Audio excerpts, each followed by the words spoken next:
Peace is not the promise that nothing bad will happen. Peace is a promise that God will be with you through it when it does happen.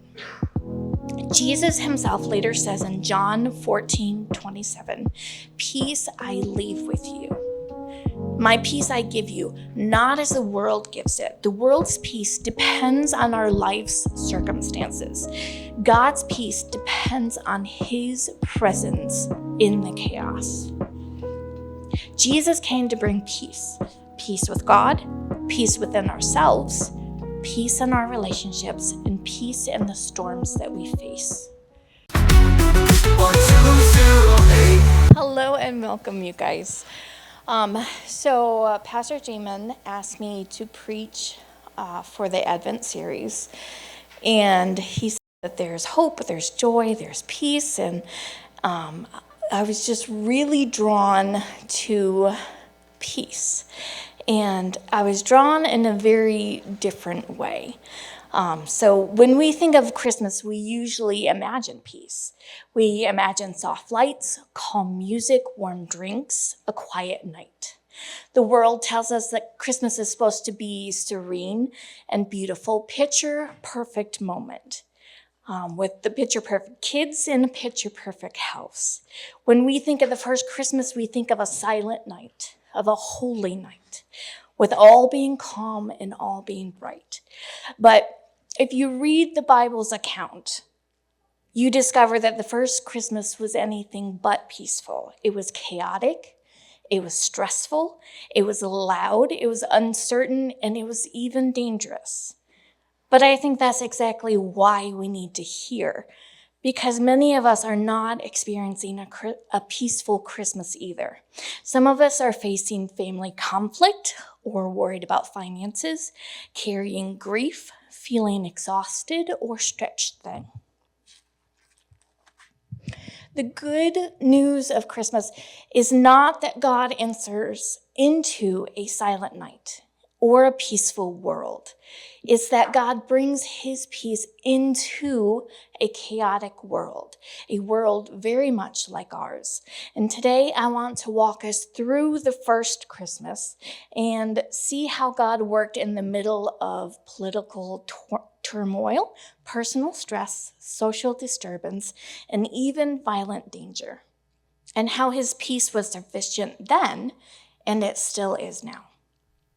Since the very moment that the angel came to Mary and announced to her that she, an unwed, engaged to be married young woman in a society that was very judgmental, of even a hint of scandal,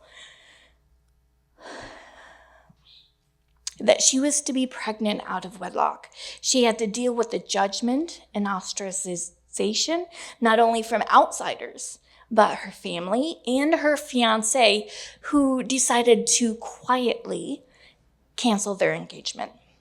Thankfully, God entered at this point into her chaos. He gave Joseph a dream that confirmed that what Mary had said and told him not to be afraid and to make Mary his wife. The God of the universe entered into her chaos and brought her peace. Let's look at the political turmoil of the day. Luke 2:1-3 tells us that Caesar Augustus issued a decree and that a census should be taken of all the world. This wasn't a polite request. It was a command from the most powerful man on earth at that time. This forced every family to travel back to their ancestral towns. There was no exemptions. There was no, "I'm pregnant, I can't afford the trip, this is not a good time." Joseph and Mary must now travel roughly 90 miles on foot or maybe a donkey during the final days of Mary's pregnant. I remember being pregnant. And the last month or 2 months, the last thing that I would want to do is walk 90 miles. The last 2 months, maybe the last month, I was done. Let me tell you, I was just like, the world can go on around me because I'm done.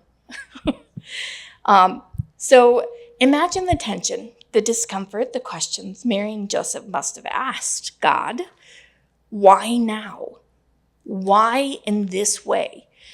We're doing what you told me, but it doesn't make sense. Are we doing something wrong?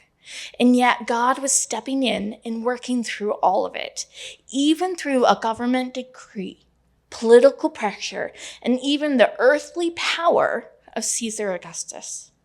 God was fulfilling a prophecy that the Messiah would be born in Bethlehem. A census from a pagan emperor became a part of God's perfect plan. Peace does not require perfect political circumstances. It requires a perfect God that's in control. Luke 2:4-7 paints a picture of exhaustion and uncertainty. Mary and Joseph finally make it to Bethlehem after their 90-mile trek.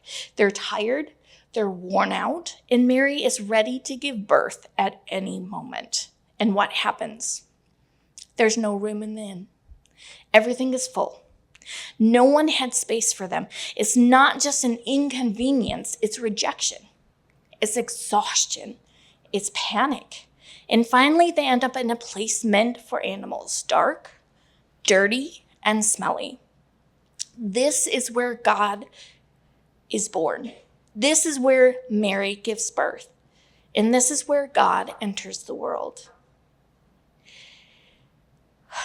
Jesus could have been born in a palace, or if not a palace, then at least God could have arranged a peaceful room, clean sheets, gentle lighting. Instead, God allowed his son to be born into the middle of poverty, inconvenience, and strain. It shows us that God is not afraid of the mess of our lives, that he enters right into it, right into the noise, the fear, the confusion, and the uncertainty. Sometimes we feel like life is too messy for God to work in. But Christmas is God shouting from the heaven, there is no mess that I will not enter into to reach you. Now, let's think of the shepherds. Luke 2:8-14 says that they were out in their fields, that they were watching their flocks at night. Shepherds were not respected. They were considered uneducated, unreliable, ceremonially unclean. If you were hosting a baby shower, shepherds were the last people that you would invite.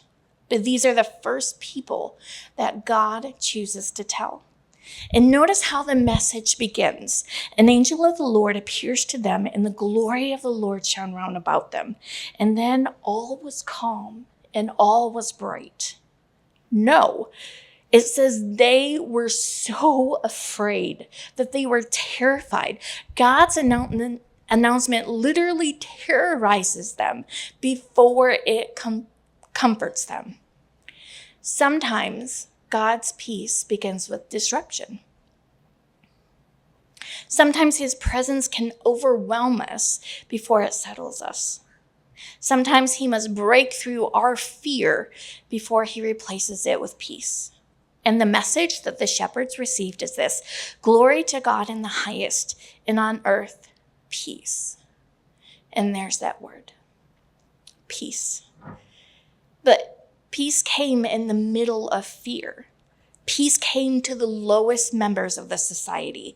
Peace came at night on an ordinary hillside to ordinary people. God's peace is not only for the put together. It's for the terrified. It's for the overlooked, the stressed, and the burdened. Now let's turn to Matthew 2:13-18, one of the darkest parts of the Christmas story. Herod hears that a new king is born. He's scared of losing power, and so he orders the massacre of every male child under 2 years old in Bethlehem. Can you imagine the grief? Mothers and fathers crying out, an entire town torn apart by the cruelty and violence The most joyous event in history is surrounded by human evil at its worst. And again, God steps into the chaos, into the danger, and gives Joseph a dream. Flee to Egypt. Jesus, the Son of God, enters the world and immediately becomes a refugee. This is not the Christmas card version, but it is the real one. From the very beginning, Jesus enters a world full of danger, injustice, and suffering. At 1208 Greenwood, we're more than just a church. We're a family growing together in faith, both in person and online. From our original worship music to biblical teaching, which you can access anywhere, we're creating authentic experiences every day. Your giving helps keep our ministries running and creates impactful content and music that reaches people wherever they are. Join our mission to serve and grow. Support 1208 Greenwood today. The link is in the description. Peace is not the promise that nothing bad will happen. Peace is a promise that God will be with you through it when it does happen. Jesus himself later says in John 14:27, "Peace I leave with you. My peace I give you, not as the world gives it." The world's peace depends on our life's circumstances. God's peace depends on his presence in the chaos. Jesus came to bring peace. Peace with God, peace within ourselves, peace in our relationships, and peace in the storms that we face. Christmas can be so idealized in media, in our minds, in our kids' minds, in the picture-perfect image that everyone has of how Christmas should be. It's so easy to feel like a failure.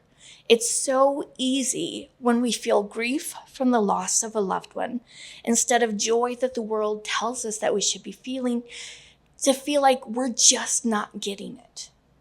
But God gets it. And even more than gets it, he steps into it. He steps into the overwhelming grief, into the chaos that we have. The message of Christmas is not everything is peaceful now. The message of Christmas is God has come to bring peace to you right where you are, in your circumstances, in your chaos, in your hurt, in your pain, in your grief, in your loneliness, wherever you are. You might be closer to the real story than you realize. If your life is not peaceful, if your world feels chaotic or overwhelming, if you're carrying fear, pain, grief, or disappointment, and the same Jesus who entered the chaos of Bethlehem is ready to enter the chaos of your life today. Every single one of us has something in our life that's hard, and every single one of us can be a listening ear, a smiling face, or a caring hand. Greenwood.